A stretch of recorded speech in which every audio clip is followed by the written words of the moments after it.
नमस्कार दोस्तों। आज हम ब्रिटिश कार्यपालिका में ब्रिटिश सम्राट यानी किंग की चर्चा करेंगे।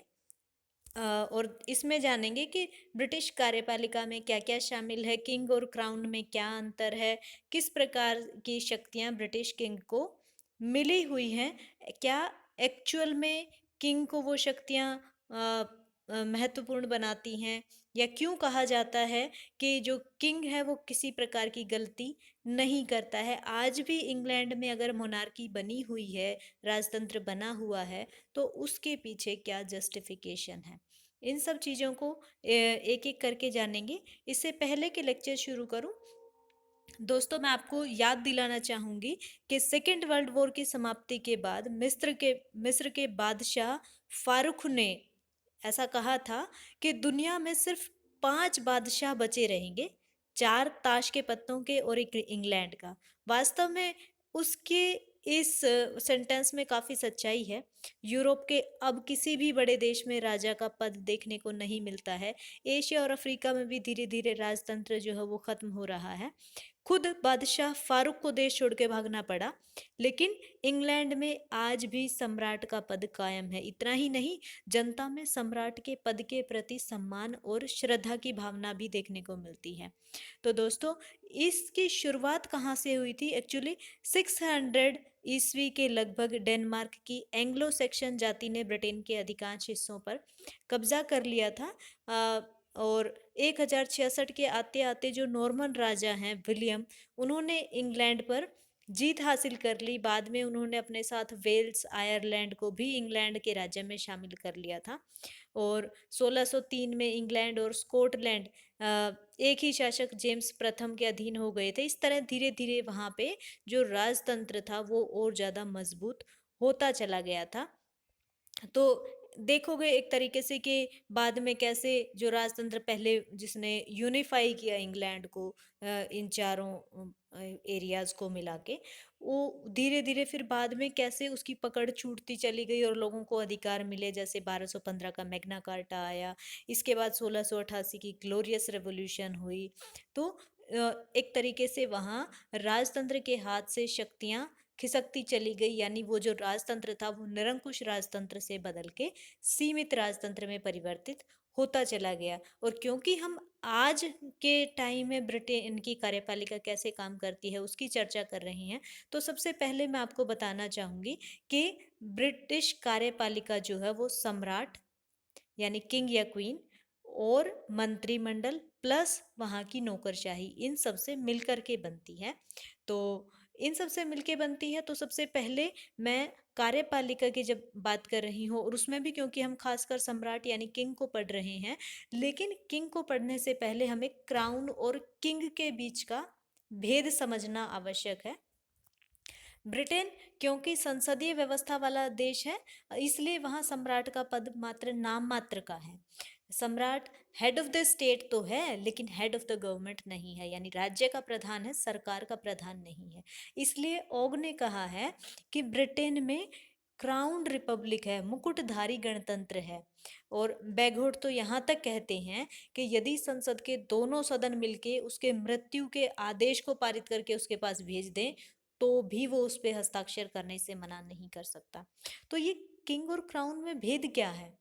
तो सबसे पहली बात तो आप ये समझे कि क्राउन जो है वो सिर्फ एक हेड गियर नहीं है जिसे किंग या क्वीन पहनते हैं। ये सुप्रीम इंस्टीट्यूशन है जिसके थ्रू इंग्लैंड में जो पावर्स हैं वो एक्सरसाइज की जाती हैं। और अगर इनके डिफरेंस की, इनके भेद की बात करें, तो सबसे पहला भेद तो यही है कि सम्राट या किंग एक व्यक्ति है, जैसे Queen Victoria, Queen Elizabeth, Charles one, James two, etcetera etcetera, तो बहुत सारी, यानी एक व्यक्ति है ये। लेकिन जब हम क्राउन की बात करते हैं, राजमुकुट की बात करते हैं, तो वो एक इंस्टीट्यूशन है, एक संस्था है जो सम्राट plus cabinet plus parliament plus जो पब्लिक सर्विसेज हैं उनसे मिल करके बनती है। दूसरा, सम्राट अस्थाई है, मोर्टल है, मर सकता है, लेकिन क्राउन जो है वो कैसा है? इमोर्टल है, स्थाई है, अनश्वर है। इसीलिए ब्रिटेन में कहा जाता है the king is dead, long live the king, यानी सम्राट मृत है और सम्राट चिरंजीवी हो। दोस्तों, आप इसको कुछ इस तरीके से समझ सकते हैं, जैसे आपने देखा कि अभी अभी ब्रिटेन में महारानी की कुछ समय पहले ही डेथ हुई है। तो महारानी तो मर गई, लेकिन महारानी का पद आज भी जीवित है। अब उस पद पे उनके बेटे आ गए, यानी पद जो है वो कैसा है, स्थायी है, उस पे राजा बदलते रहते हैं। इसके अलावा हम कह सकते हैं इनमें एक भेद ये भी है कि जो किंग है वो क्राउन का सिर्फ एक पार्ट है, और सम्राट जो है वो शक्तिहीन है। किंग शक्तिहीन है, क्राउन वास्तव में शक्तिशाली है। ब्रिटेन में एक कहावत है कि the king can do no wrong, सम्राट कभी गलती नहीं करता। इसका कारण ये है कि वो अपने विवेक से कुछ करता ही नहीं, बल्कि सारे डिसीजंस जो है वो कैबिनेट के परामर्श से लेता है। इसलिए कैबिनेट ही गलती के लिए उत्तरदायी है, सम्राट की गलती नहीं गिनी जाती है। तो सम्राट को कई बार स्वर्णिम शून्य यानी गोल्डन जीरो या रबर स्टैंप भी कहा जाता है। सम्राट राज्य करता है, सम्राट शासन नहीं कर सकता, यानी किंग जो है वो नॉमिनल हेड है, क्राउन रियल हेड है। तो आई होप आपको इन दोनों के बीच का भेद समझ आ गया होगा। आइए अब आगे बढ़ते हैं और देखते हैं कि वहाँ पे राजा या रानी को क्या क्या शक्तियाँ दी गई हैं। सबसे पहले तो किंग को कुछ कार्यकारी शक्तियाँ, कुछ एग्जीक्यूटिव पावर्स मिली हुई हैं। जैसे कि सम्राट जो है वो प्रधानमंत्री की नियुक्ति करता है, और फिर प्रधानमंत्री के परामर्श से वो अन्य दूसरे मंत्रियों को नियुक्त करता है। प्रधानमंत्री का कर्तव्य है कि वो सम्राट को मंत्रिमंडल के सारे डिसीजंस की जानकारी टाइम टू टाइम देते रहें। इसके अलावा और जो दूसरी बड़ी नियुक्तियां हैं, महत्वपूर्ण नियुक्तियां हैं, जैसे सैनिक पदाधिकारी हो गए, या बिशप्स हो गए, या हाई सिविल सर्वेंट्स हो गए हैं, या न्यायाधीश हैं, उपनिवेश के गवर्नर्स हैं, एम्बेसडर्स हैं, या दूसरे एडमिनिस्ट्रेटिव ऑफिशियल्स जो हैं, उनकी नियुक्तियां भी किंग के द्वारा की जाती हैं। इसके अलावा हम देखते हैं कि इंग्लैंड की जो सेनाएं हैं, उनके चीफ कमांडर इन चीफ के तौर पे भी किंग या क्वीन काम करते हैं। और दूसरे देशों में जो राजदूतों की नियुक्ति करनी हो, या दूसरे देशों से आए राजदूतों को अपने देश में एक्सेप्ट करना हो, ये काम भी किंग या क्वीन को सौंपा गया है। इसके अलावा वो जो जरूरी कार्यकारी आदेश हैं वो भी जारी जारी करते हैं, और जो हेड ऑफ द डोमिनियन के तौर पे भी काम करते हैं। इसके अलावा अगर हम इनकी विधायी शक्तियों की चर्चा करें, लेजिस्लेटिव पावर्स की बात करें, तो सम्राट संसद का अभिन्न अंग है। वो संसद का अधिवेशन बुलाता है, उसका समापन करता है, चाहे तो कॉमन सभा को भंग भी कर सकता है। ये एक परंपरा है कि संसद का साल में कम से कम एक अधिवेशन बुलाया ही जाना चाहिए। और हर नई संसद का जो पहला अधिवेशन होता है, उसमें एक वार्षिक अधिवेशन सम्राट के अभिभाषण से ही शुरू होता है। और भाषणों में जो सम्राट है वो सरकार की नीतियों और योजनाओं पर प्रकाश डालती हैं। वास्तव में ये जो भाषण है वो मंत्रिमंडल ही तैयार करके देता है। इसके अलावा जो सम्राट, जब भी कोई विधेयक पास होता है तो फिर वो सम्राट की अनुमति के लिए उसके पास भेजा जाता है। सम्राट या तो खुद उस पर अपनी अनुमति देता है, या फिर अपने द्वारा नियुक्त किसी कमीशन को इस दायित्व का दे देता है। तो इस प्रकार से जब संसद से कानून पास होता है तो वो इसके सिग्नेचर के बाद ही कानून की शक्ल लेता है। इसके अलावा किंग कुछ पीयर्स को भी, यानी हाउस ऑफ लॉर्ड्स के जो सदस्य हैं, उनकी नियुक्तियां भी करते हैं।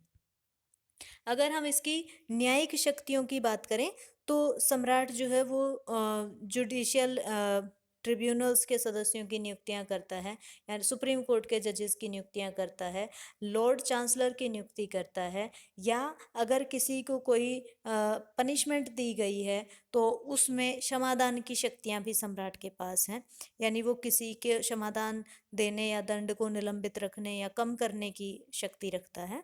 और इसका प्रयोग हालांकि वो गृह मंत्रालय के परामर्श से करता है, लेकिन ये शक्ति से दी गई है। इसके अलावा जो कॉलोनीज या डोमेनियंस के हाई कोर्ट हैं, उनके खिलाफ अपील भी सुन सकता है।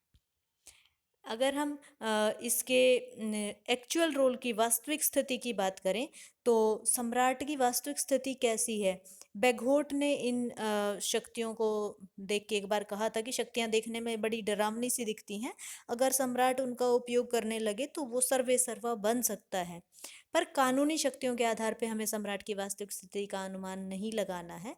उसके लिए हमें और दूसरी सारी चीज़ों को भी नज़र में रखना होगा, और हमें देखना है कि जो सॉवरेन है वो शासक तो है पर वो शासन नहीं करता, यानी किंग जो है उसके पास पावर्स तो हैं पर वो इनका इस्तेमाल नहीं करता है।